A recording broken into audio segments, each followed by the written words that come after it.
I'm gonna try my best as possible to break down my whole filtration process in here, and as to why I went to sponge filters and why I feel like sponge filters are the best filter to use when breeding shrimp. Now I will say this, when I first started breeding shrimp, I had a little 10-gallon with the Everclear, the Fluval Everclear hang on the back filter on it. It worked great. It will give you more filtration for your tank than the sponge filter will.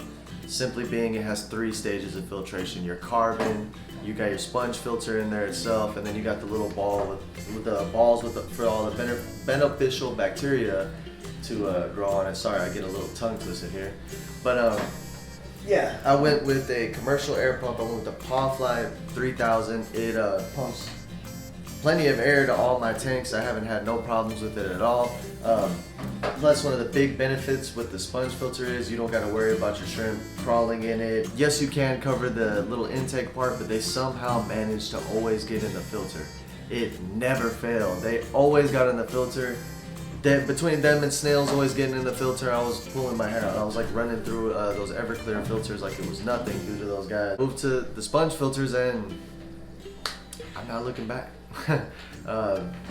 It creates more surface area for all of the baby shrimp to graze on, and it also, they'll hang out on the bottom of it and they'll all kind of like colonize under it, and it gives you a whole lot of play. We're gonna go through the tanks and I'm gonna give you all play by play, and I'm gonna show you all of the good things we got coming over here at Exotic Aquatics. I got a whole bunch of shrimp that have started breeding. Sorry, I've been taking a break for a while from these videos, but let's not get too far ahead. Let's go ahead and break down the filtration. Here we are to my 10-gallon Tiger Lotus Lily tank.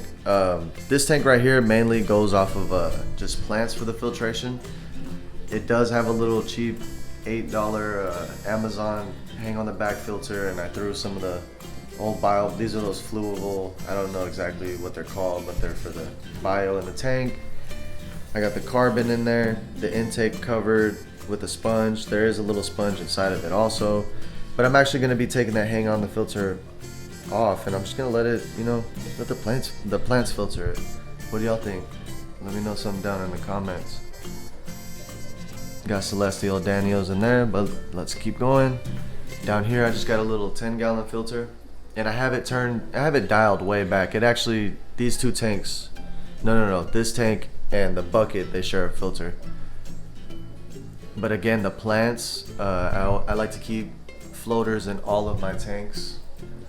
They all get floaters. This one has a bunch of duckweed and guppy grass. This has a big 75-gallon filter. Another thing I will say, when I'm trying to filter these tanks, I try to put a bigger filter than what I need with these sponge filters, and I mean, proof's in the pudding, guys. This is my guppy breeding tank, and I got the cories cleaning up on the bottom. Really fun tank to watch. Here I got my little ecosphere I set up about a month ago, and this thing's doing really good. No filter, just frog bit. I clean it out. I have to clean this thing out maybe like once a week, and by clean it out I mean take out all the frog bit. It's crazy. Here we are to my 5-gallon rack where I breed different types of Neocaridina shrimp. These are my golden backs. These are my cherries, my blue velvets with some koi guppies that I recently acquired in there, and again, just floaters. Here I do frog bit and duckweed. These are, let me move this light over. These are red root floaters with a little bit of duckweed, a little bit of frog bit. I'm actually trying to grow a Venus flytrap. This thing's gonna be sick when it actually grows. Red root floaters again. This tank has a bunch of anti-carrots just kind of floating around in there. I had a bulb that came off of one of my Tiger Lotuses in there. Threw it in there and sprouting. I gotta do something with it now. This is my Bloody Mary tank. Take a look at all of that red root floater. For this tank, just some simple Java moss, I believe that one is. I don't know if it's Java or Christmas, so I'm gonna go with Java though. Carbon, bio balls again, and this is actually a 20-gallon filter that I have on all of these 5-gallon tanks. Now the filter's up here. Right now it's set on the high setting, and I'll run the high setting for a couple days and then I'll kick it down to the lower setting, so you know it's more chance for the algae to grow on the sides. But yeah, so it comes down here to this little, where all my valves are, Each valve runs a different level to the rack.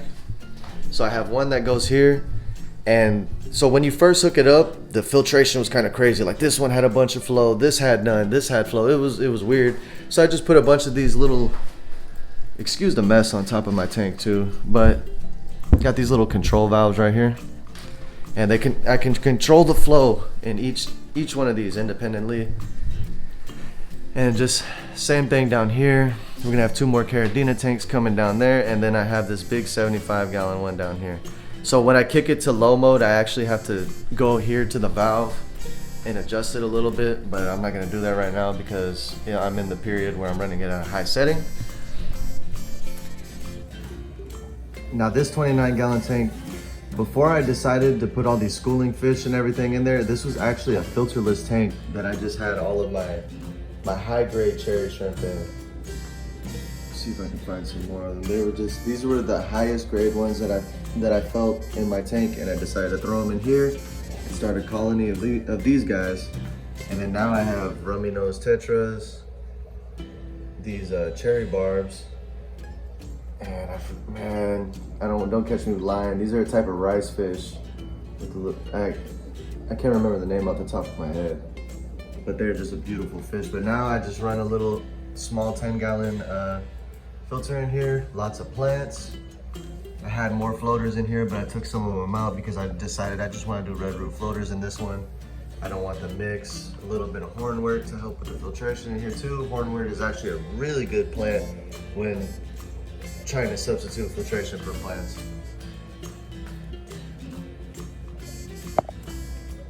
And then back to my little guppy breeding project that I do in the buckets here. Let's see if they'll come up. But yeah, this is a filterless bucket, and it's just got a whole bunch of floaters inside of it. Same thing over here. It's just got anticaris and some swordtails that I'm going to be throwing in the 29-gallon here pretty soon. Now that we've taken a tour around the room, y'all kind of seen what I got going on with all my sponge filters. Hopefully it swayed some of y'all's mind from, should I do a hang-on, should I do sponge? If you want to breed shrimp, I highly recommend these sponge filters. All you need to do now is go ahead and get you a whole bunch of plants, get you some moss or namely some floaters. Go get you a nice floating plant, get you a sponge filter, let it cycle for a couple weeks. Throw your shrimp in there and let me know how it went for you. Y'all like, comment, subscribe. Peace.